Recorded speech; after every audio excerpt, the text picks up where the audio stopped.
Welcome to Sober and Lit, the podcast for women who want to get sober, stay sober, and live a life that's way more lit than it ever was with wine. We're your hosts, Ruby and Susan, two alcohol freedom coaches keeping it real with stories, tools, and zero judgment. Whether you're sober curious or all in, you're in the right place. Let's feel lit, alcohol free.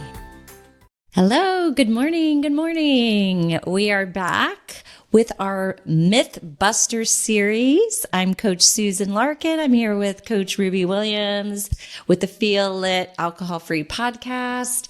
And today we are going to tackle a controversial topic. Is there any amount of drinking that's responsible? Or what does responsible even mean, right? So that's what the alcohol industry always says in their advertisements. And so what does responsible even mean? And again, is there any amount of drinking that's responsible? So, Ruby, what do you think about this controversial topic? Yeah, I really want to talk about this. I've been so excited because I used to work in the wine industry, as many of our listeners know, but I worked in the wine industry for 20 years. And that was like an absolute must. You have to put the words drink responsibly with a period. By the way, it was a full sentence on every single bottle of wine, every single marketing message, every single email that I sent. So I was a web store manager. That's what we called it back then, like web store manager. And yeah, I had to put drink responsibly on everything. Well, what did it mean? What was the purpose of it? Do you know? It's like the liability is now on the person, right? So for example, what if the person drinks too much and gets a DUI, or drinks too much and ends up hurting themselves or others? I don't even know if it would really stand up in court, but it was like this, you have to take responsibility. It's not our fault that we're producing an addictive substance. And that is actually been known as a carcinogen since 1988, but the alcohol industry keeps that on the down low, right? They want to obviously make money. It's all about the money. Yeah. They want to sell more of their product. So they normalize it all and they make it. I mean, some of the advertising messaging that I was working on. So I worked for Korbel Champagne for many, many, many years, like 15 years.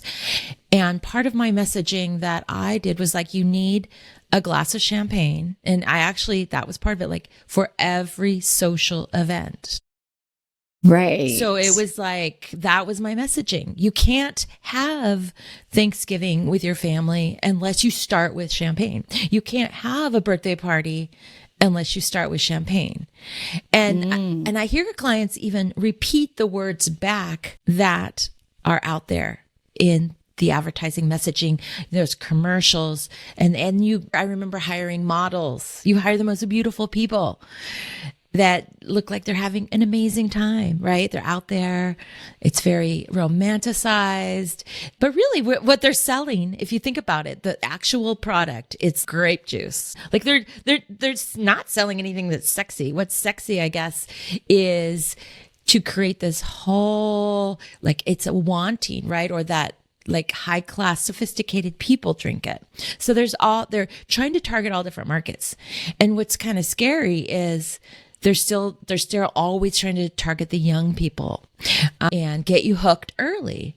You know, it's like the same concept like McDonald's was trying to hook children with the Happy Meals. You know, it's the cool thing to do is to drink alcohol. So get them hooked early.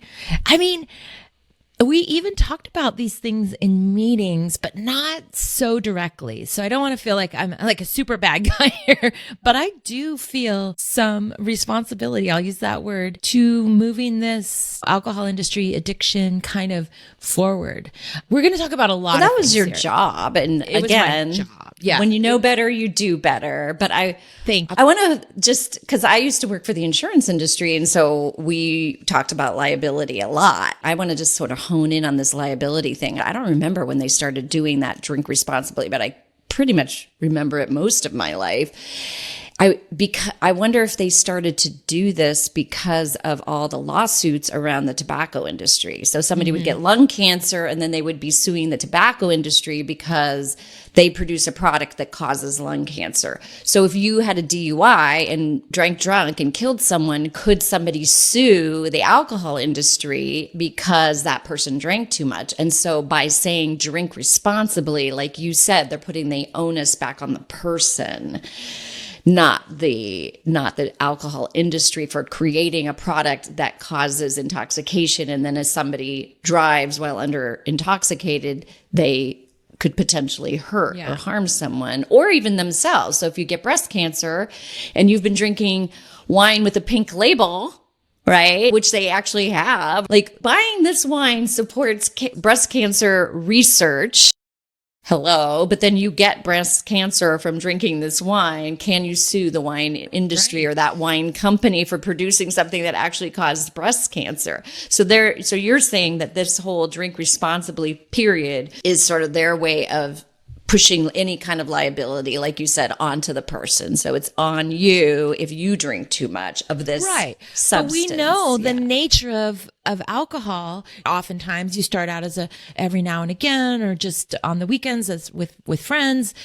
But the nature of alcohol is as addictive to the human brain. Yes. So over time, like that was my story. It was just on the weekends. And then it was on wine. We were like Wine Wednesdays. And then it's every day. It's every day that ends in a Y, right? So it puts it on the person. And then you feel bad. Well, why am I drinking every day? Why am I drinking more and more?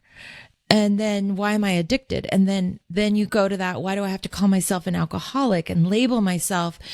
And that keeps us in that shame cycle. So this is a really important topic, actually. Yeah, I'm so glad we're talking about it. I totally agree that, alcohol's ingrained in our society. It's everywhere. We've been overtly sent the message that drinking is a normal part of adulthood and it's acceptable and necessary even. It's also a coping mechanism. We see hard day at work, come home and have a beer, a glass of wine. How would you possibly have a mommy's night out without a few bottles of wine to share? And especially since COVID, we saw a huge uptick in coping drinking during COVID. Yeah, I hear that from clients all the time. My drinking really ramped up during COVID, during the pandemic, because we were at home.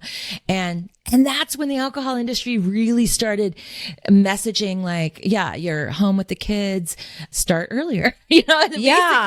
Yeah. I mean, they had that one where the mom was in the closet drinking like champagne and orange juice in the morning. This is how I'm getting through homeschooling my kids. And there was a huge backlash from the sober curious movement of saying, I think it was the orange juice company that was showing that, not even an alcohol company. And there was a huge backlash from the sober community, and they actually stopped running that commercial because of the negative press they were getting. But, we're not here to create a sense of shame around drinking. I think we're highlighting the fact that when you put the onus on the person for drinking too much of an highly addictive substance, and it becomes more addictive if you're using it as a coping mechanism, then what we're doing is just by not having this conversation, that keeps you in shame when we actually need to be having this conversation about alcohol, what is responsible. We talked about it with Jolene Park. What is gray area drinking? So it's two or more drinks a week to, somebody who needs medical detox intervention or to go to rehab. That is not gray area drinking either. Gray area drinking is everything else in between. To be an every now and again drinker, it's 2 or less drinks a week. So then I'm thinking, okay, would we consider that responsible? I don't know. What do you think, Ruby? Well, what I think is, like I was sharing it earlier, you could be every now and again drinker and maybe have 2 glasses or less a week. But what happens when an accelerator event comes? And it's not your fault. If you're getting the messaging from everywhere, and I mean everywhere. You mentioned a few, but I mean it's everywhere you see. Ball games, every birthday party, every holiday. It's kids' birthday parties. It's kids functions. I mean, I remember because I started drinking heavily when my son was in elementary, junior high, high school. Like it's all, at all these school events. But then what happens is, especially if you've heard your parents maybe say, I remember my stepdad saying like, I had a really hard day at work. I'm going to have a glass of wine. So that got into my head as a kid. You know, you had a hard day at work. So what happens when maybe you get a divorce or you have a health scare or, you know, something's going on and then you end up using alcohol as a coping tool. And then it's just everybody's telling you, you know, you had a death in the family. Go have a glass of what, you know, go have a drink. Yeah. You know, you have drinks at funerals. Just, that must be so hard. But pretty soon, even the little things, just, you stubbed your toe. I know. And they're like, give me some wine. Get me wine. Yeah. So, and it really can become a problem when you start to use it to cope with life and your emotion. Yeah. But it's not your fault. Think about it again. We've gotten it in every book, every movie. It's on social media. People are drinking. I just get surprised sometimes when I watch movies that it's in every scene of a movie or a TV show. We are getting it marketed subconsciously. Yeah. And that's what marketing does. Right. It gets into that, or what they call it, subliminal messaging. Yeah. Mm-hmm. Yeah. So we've had a lot of that. I remember, to go back to your champagne, Corbel, I totally bought into that. Like, yes. And if you have champagne, that's classy to bring champagne. I remember I had a friend when we were first married, who she was like, I only drink champagne. Like, I drink a whole bottle of it, but I only drink champagne. And so it's like, but that's okay because that's classy. So that's not alcoholic behavior, or drinking too much is classy to only drink champagne. And I thought too, it was like, well, if I'm only drinking white wine, how could that hurt? But when you're drinking it to cope with life, it becomes more addictive, and then it can become problematic. But does that mean you have to call yourself an alcoholic? And that's what keeps people stuck. Like, I didn't used to have a problem with alcohol. Now I'm 49 and all of a sudden I got a divorce. For the last year, I've been drinking every night to just sort of cope with my emotions around this. And now all of a sudden I have a disease and I have to call myself an alcoholic. That doesn't make sense. And so then they don't explore it. They just think, oh, well, I don't know. I'm just sort of stuck here, right? Yeah. Yeah, totally. And what's really interesting, though, is that the World Health Organization has now said that no amount of alcohol is safe or healthy. No amount is healthy. And the wine industry, of course, they want to really downplay that. And they want to support all the research that says it's heart healthy. So they're going to put a lot of money into that. Again, follow the money. Mm-hmm. I think it's time to pay attention, though, and we are paying attention. The Sober Curious movement is well underway. So I still get emails from the wine industry, and I feel like I'm a little bit of like a fly on the wall. So I wanted to do this quote because I thought it was so interesting. So they were doing like an exposition or like an expo, and they had a panel that said, we are going to have a panel to provide the viewers with a better understanding of the challenge facing the wine from neo-prohibitionists. So people, that's what they call this, to introduce new consumer campaigns. So they talk about us like, Sober Curious movement is a neo-prohibitionist movement. Wow. And they're worried about their industry. They feel like they need to come out with, fight that. Yeah. Isn't that crazy? So the actual quote is, I believe that any responsible person who has been following the news cannot help but see that the wine industry is in danger when the World Health Organization says that no amount of alcohol, not a single drop of wine, is safe. It's time to pay attention. So that they're calling the alcohol-free movement neo-prohibitionists.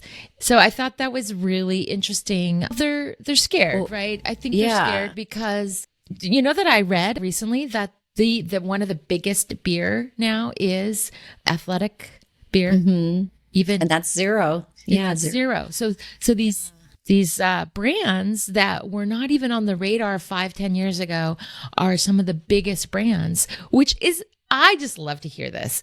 Well, one of the things that you're saying then is that the alcohol industry then is going to be pushing back against the rising trend of the sober curious movement. How do you think they're going to be doing that? What are they suggesting? I think what they're they do? saying that, yeah, we're prohibitionists, that we just want to, get rid of all alcohol. And that's not like, for me, I don't see that. I'm okay of having, we still have cigarettes, right? We can still have all the different things that are unhealthy for us, because we do make the personal choice. How are they going to do it? They're going to make it cooler, right? They get like really cool actors to, be the spokesperson for their brands. And how are they going to do it? It's the younger people. Again, if you can attract young people, teenagers, early 20s, and then once they become brand loyal, when you're brand loyal, it's really hard to like break up. It's like breaking up with a boyfriend or a girlfriend or something, because you're so brand loyal. And that's what they do. And they make it super cool, sophisticated. Like you're a part of a club, you're the cool kids. So they're trying to make us sober curious or sober people weirdos. Is that what you think? I think, yeah. What do you think? Yeah. I don't know. I mean, I don't watch TV a lot, so I don't see a lot of commercials, but I have seen commercials where they're suggesting like what they call zebra striping. So they're like, drink responsibly. You can have one glass of wine and then one glass of water, and then one glass of wine and then one glass of water, and then one glass of wine and one glass of water. And that's still 3 glasses of wine in one night. And if we're saying 2 or less per week is healthy, they're still promoting something that's responsible that is still not healthy.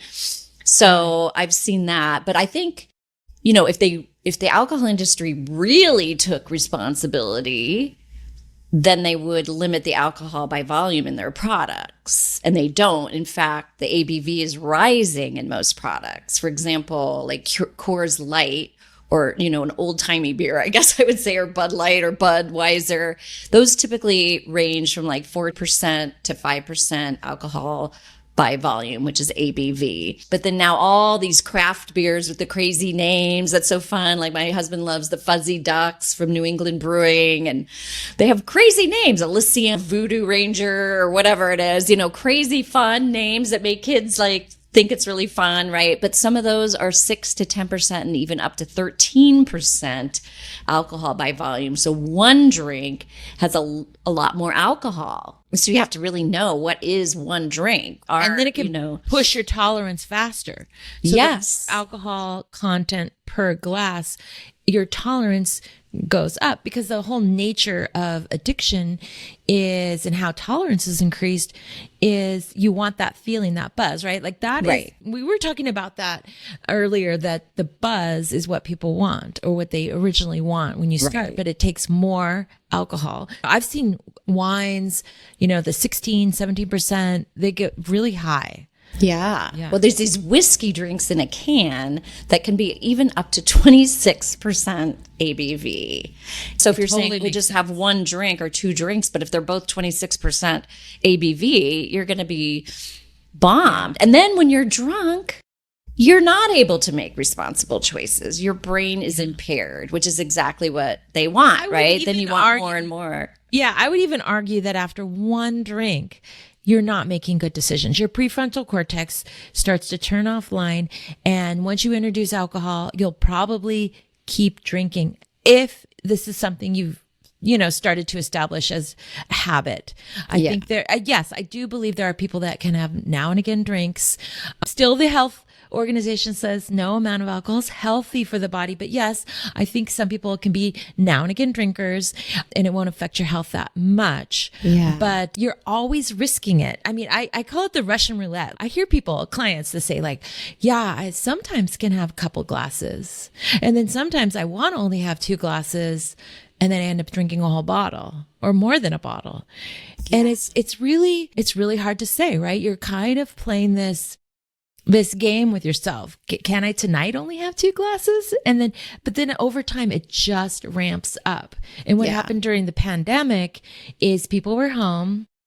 They were already like probably very anxious, right? With the state of the world. So you have this high anxiety. You're watching the news all the time, maybe, or just really, and you're home. You can't. Yeah. We need that kind of, we're tribe. We're human beings are like tribe, pack animal, right? We want connection, and people were cut off and isolated and then drinking more. And then once you start drinking more, it just continued. So now we're about 5 years out, 4 years out, and people are starting to come to need an alcohol freedom coach. Well, I think too, and I just want to go back to that. When you use it as a coping mechanism, just think about it. You have anxiety you're anxious about something, you drink, and for a moment it numbs your brain and it gives you this sense of relief. If you've ever felt that when you drink, well, what's that teaching your brain? That's teaching your subconscious brain, oh, I'm anxious, that's bad. Drinking makes that go away, that's good. And so that perpetuates that need. And our subconscious brain starts to believe you need alcohol. I need alcohol to feel better if I'm anxious. And you don't explore other ways or other tools to deal with your anxiety. And your brain, your subconscious brain is really, it's your survival brain. And so it can come on really strong. And people don't, are like, I don't know why I just keep doing this thing, that I know I don't want to do. I'm trying to moderate, I'm trying to change my drinking, but it's really hard. And it's not hard because there's something wrong with you. It's hard because that's the nature of alcohol. It is an addictive substance. It is a drug. So we go back to drink responsibly, period, right? Is it responsible? How much is responsible? I love that we're having, again, this conversation because I really want to stress that the alcohol industry is trying to get you to drink more. Another phrase that I would use all the time is stock up on your wine. Buy cases instead of bottles, buy cases, right? You get a discount if you buy cases. Yes. Again, if we want to talk about like McDonald's, kind of like, it's like the supersize, right? Remember they added that, like just supersize your Coke, supersize your, it's like buy a whole case, give it as gifts, drink it every day with a Y. And it's not only the commercials, it's inside movies and shows. Oh, I'm reading a book right now. And in every part of the book where people get together, that's what they do. It's just every single part of the book. Yeah. That's crazy. That's so crazy. Well, so what is responsible? I think people think moderate drinking or responsible drinking is 2 glasses a night. But then for women, if you did that every day or even 5 days a week, that would be over the current limit. It would definitely be over the 2 or less that is considered outside of the gray area drinking. So if you're, I think we have to just question too, what is moderate drinking? Moderate drinking is not every wine Wednesday, every Friday, and every Saturday, which is what I thought. If I could get back to, okay, I only drink on wine Wednesdays with my girlfriends or my book club, and I drink on Friday nights and I drink on Saturday nights, that's moderate. Yeah, I would have thought that too. Yeah, that's moderate. Yeah. Or working in the wine industry, I would have said, can I have 1 or 2 glasses every night? Every night. Is that responsible? Not anymore, right? Well, not responsible in regards to health. Mm-hmm. Is it responsible in regards to driving? If the wine industry is trying to look at just DUIs and driving drunk, maybe that would be responsible, right? But it's so confusing. Have you ever looked at least in California, it's like this chart. Are you a man? Are you a woman? What is your weight? And then it does this like, okay, you can have 2 glasses, But 2 glasses of what? ABV. What? You have to remember that what's a drink? If something has 26% ABV, that's probably 3 drinks right there in one as far as its alcohol by volume. So it's, did you know that in Sweden, there is 0 tolerance driving? Like if you have a drop, if you blow anything, you can have 0 alcohol if you're going to drive a car or drive a vehicle. Yeah. Yes. Europe is much more strict. And I'm very strict with that. Mm-hmm. I mean, I didn't used to be, but and we'll be out and and I'm like, well, who's driving? And then I'm the only one that's not drinking and I end up having to be the driver. But it's definitely, that's responsible. 0, if you're driving, is responsible. That's what in I my think, too. opinion. And so what does that mean? If you go out to dinner and you're a couple and you share a bottle of wine, who's driving home? See? Yeah. And then you have to have alcohol if you're going on a date. Then we start to look at beliefs that you get from society, again, from everything. You need alcohol on date night. Some of my clients, that's the last chink. They're like, but I need to have alcohol on a date night. Yeah. And then how are you getting home? Are you And then how are you Ubering? getting home? Yeah. I mean, that would be you can responsible. Ubering. I mean, so it's a tricky subject. I think I think a lot of people might have a lot to say about it. So we might get some backlash on this episode. I don't know. Questions. Yeah. Please give us questions or comments. We'd love to talk about this. We just want to open the conversation again because the sober curious movement, the alcohol free movement is well underway, and there's some amazing low alcohol or zero alcohol options out there now that taste really delicious. So yeah. Well, so Ruby, we're at the time of the episode where we talk about what we're doing to feel lit, and it's your turn to share what you're doing right now that's helping you. Well, I've been doing this for years and years and years. It's a practice of mine, and I know I've brought it up before, but you can't bring this up enough because it's one of my absolutely foundational life practices, which is gratitude or appreciation. So the most kind of simple way that I got into it was I just wrote down 3 things I'm grateful for every day. And what was really fun was I started with first with myself. I would just write it in my journal or write it down every day. And I think I did it in the evenings, but I've heard some people love to do it in the morning, start their day. But I think for me, I did it in the evenings after the end of the day. And then I would text a friend. This was really fun. I think having another person witness your gratitudes can be really cool. It was just a way to connect. She and I, for probably 2 years, we would write our gratitudes, and it could be so simple. I'm so grateful for water that comes out of my tap, at home, or just a smell, or I'm so grateful for my coffee, but it could be about people. So I have journal prompts, a 21-day journal prompt ideas. So you can use things like that. Who are you grateful for? What are you grateful for? Where are you grateful for? You can look at, a place, people, places, things. What things are you grateful for? What feelings? Mine would go to feelings. I'm so grateful that right now I'm feeling, or today I felt a little bit of joy, So what gratitude practice can do is it can increase your happiness, I would say. And it's a practice. I keep using the word practice because I don't think it's just doing it once in a while is where you start to kind of rewire your brain and notice that the happiness increase, the contentment increase. It's doing it every day-ish. Again, don't beat yourself up if you miss a day, but every day-ish over long, long periods of time, years or forever. I'm going to do it forever. And then I love this is if you want to up level your gratitude, you just ask yourself, why? Why did I put that on my gratitude list? And it takes it one level deeper.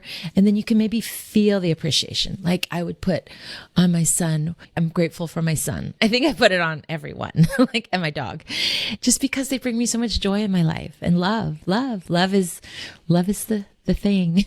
Yeah. Well, I learned when I did a gratitude practice course that if you hold it for 30 seconds and hold that feeling, it can help rewire your brain, right? So gratitude can actually change your brain structure. Yes. By strengthening positive neural pathways, reducing negative bias. And when you become more grateful, you see more things that you're grateful. Exactly. And also it reduces stress and cortisol levels in your brain. So it can help lower your stress levels, which is amazing, right? And it increases serotonin and dopamine. And serotonin is your happiness chemical. Those are your neurotransmitters that help regulate mood and can help reduce anxiety. It's also been proven to improve your cognitive function, which I know in midlife, all of us are trying to make sure we don't end up with dementia. Right? So if it can help with your emotional and memory processing, gratitude could even increase the size of your hippocampus, your brain region that is the part that's responsible for memory and emotional regulation. Is that amazing? That's a million benefits, you guys. I know. At first it feels a little awkward. Okay. Oh, you mean I'm just writing down, I appreciate water. I appreciate my home. I appreciate, or whatever. But you do it, like I said, every day. You start to train your brain, train yourself to feel that appreciation. You can then like give yourself a little hug, appreciate yourself. Like I did it, it's even in the worst times. And I know people say like, well, good for you. You're doing a gratitude practice and my life's falling apart. And I get that. But can you just find one tiny thing, right? Even in the midst of the worst things happening in your life. Maybe it's, just a flower you notice. Or your cup of coffee in the morning. You can be grateful. I love coffee. You make it. Yeah. It's like the concept to me is like every day it's got, I don't know if I want to say good or bad, but like positive emotions and more, not so great emotions. Like every day, it's kind of like a little balance. But as you start to practice gratitude, you're going to notice the good feelings, notice just start appreciating more. And your good feelings or the high vibe feelings of love and happiness and joy and hope and gratitude, they start to just increase over time. Yeah. And that's why we're doing it in our Feel It for Life program group. We're doing a joyful July and we're doing a 30-day gratitude challenge. And it's been so fun. Yeah. So who's up for it? Yeah. Let us know. We really do want to have conversations with you all. So please send us messages or reach out. And we'd love to hear, about your gratitude practice or how you've, how it's changed for you or what you've noticed. If you've done it, try it for 2 weeks and see what you notice. Just give it a try and be curious and just be open, you know. We all just want to feel lit. And we think the key is being alcohol free. So Feel It alcohol free is where it's at. It's where good living's happening. Yes. I don't think I felt very grateful when I was hungover. It was hard. It's harder to find those things and to do a gratitude practice. So, this was an awesome, very interesting, and I'd love to even continue the conversation and maybe get some guests to even talk more about the alcohol industry, what's going on, and all this idea of drinking responsibly. So thank you so much for sharing all your insider information, Ruby. I think that was pretty cool to find out that they're like, the alcohol industry is coming for us. Oh, well, we're ready, right? We are ready because we have the good feelings on our side. We don't get hungover. Living lit. All right, everybody. We'll see you next time. Bye-bye. Thanks so much for listening to the Sober and Lit podcast. If you enjoyed this episode, we would love it if you would subscribe, rate, and review. It really helps get the word out. And remember, do something today to help you feel lit. See you next week.